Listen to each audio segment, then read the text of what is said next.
the new rumor about the cheaper iPhone X that has us questioning everything we thought we knew about this phone, and the iPad Pro prediction we're hoping will not come true. Let's get to the core of this week's Apple news and rumors. All right, let's get down to business and get this portion out of the way. Apple has just announced its earnings reports for the third quarter of 2018. Here's what you need to know. First up, Apple makes a lot of money, so for the company to increase revenue by 17% is a pretty big deal.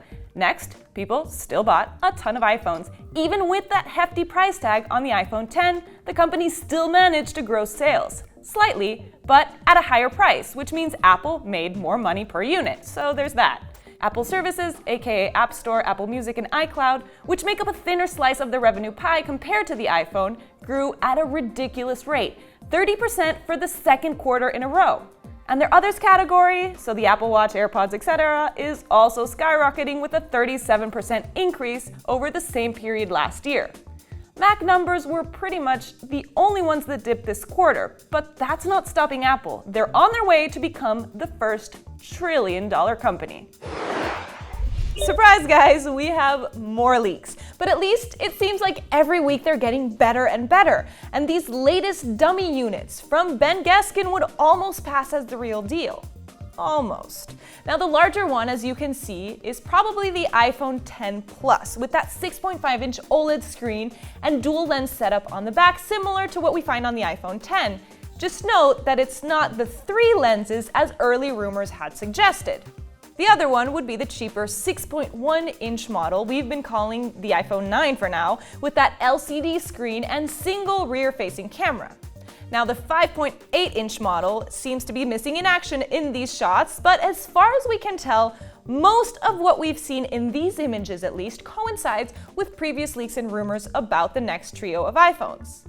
In fact, they're getting so good that it's easy to forget that until launch date, nothing is set in stone. In fact, I'm actually still hoping that Apple pulls a fast one and some of these rumors don't end up being true. And now there's actually hope for that. Aside from the fact that we haven't even been able to agree on 3 names for these phones, now it seems like the iPhone 9 may have even thinner bezels than its OLED counterparts, at least according to a new report in Japanese site Makotakara. This contradicts what rumors and some Ben Gaskin leaks have been showing us for weeks. And yes, in theory, LCD screens can't get as close to the edge as OLED screens. But this would be no ordinary LCD screen. According to the Makotakara report, Apple is using a full active LCD screen from Japan Display Inc. With this technology, Apple would be able to get its bezels down to 0.5 millimeters, half the size of the bezels on the current iPhone X. 9to5Mac also noted a report in the Wall Street Journal from a year ago, which first suggested the change to full active LCD screens. Yet another point for that cheaper iPhone, which even Apple is expecting to be their best seller this year based on their increase in their order size. But if this rumor does in fact happen to pan out, it comes with a pretty hefty downside. The report also says that this new technology has caused production issues that would delay the phone until November. So we'll have a repeat of last year with the iPhone X, except this year we might be waiting even longer.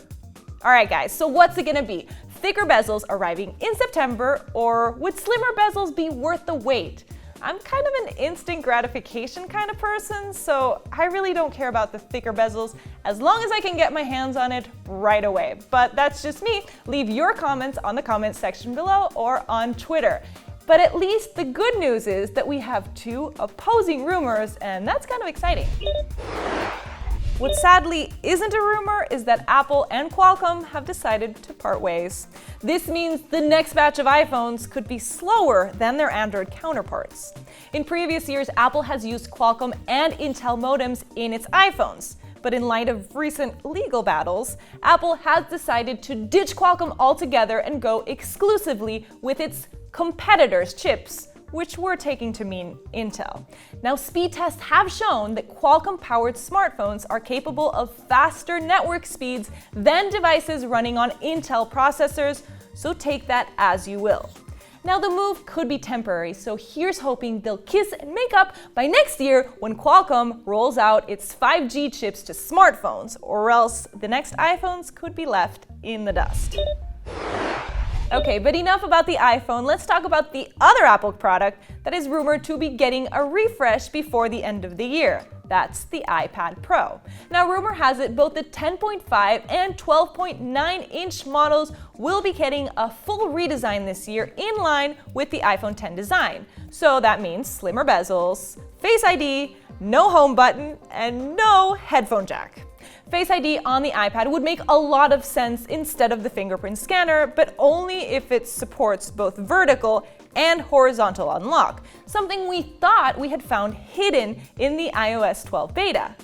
But that might not be the case. According to that same report we talked about in Mako Takara, that smart connector has changed positions in the new iPads, meaning the keyboard will be attached to the bottom of the iPad near where you plug in the Lightning port and not the side.